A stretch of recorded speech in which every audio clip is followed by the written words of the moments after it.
Hebrews chapter 9.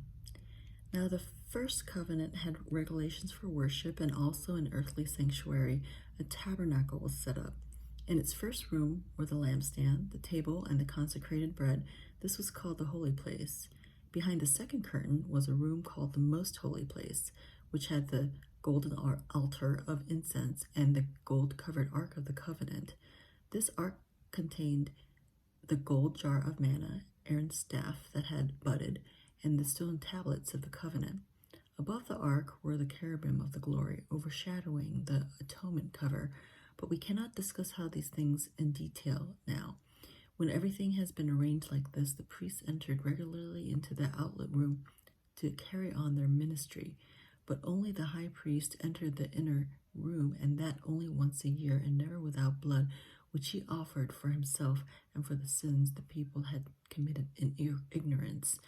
The Holy Spirit was showing by this way that the way into the most holy place had not yet been disclosed as long as the first tabernacle was still standing.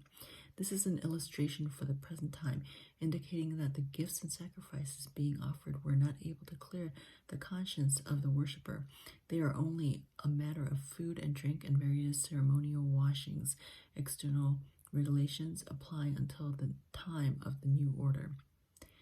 When Christ came as high priest of the good things that are already here, he went through the greater and more perfect tabernacle that is not man-made, that is to say, not a part of this creation.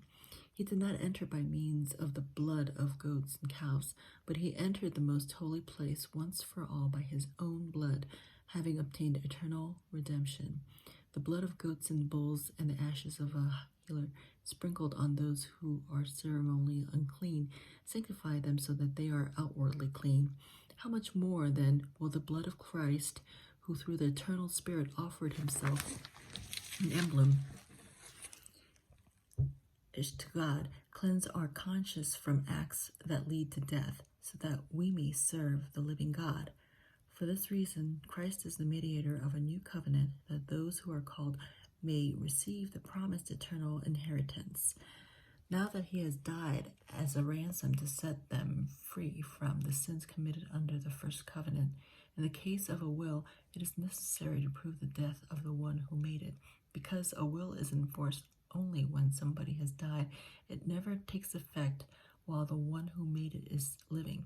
This is why even the first covenant was not put into effect without blood. When Moses had claimed every commandment of the law to all the people, he took the blood of cows together with water, scarlet wool, and branches of bison, and sprinkled the scroll and all the people. He said, "This is the blood of the covenant which God has commanded you to keep."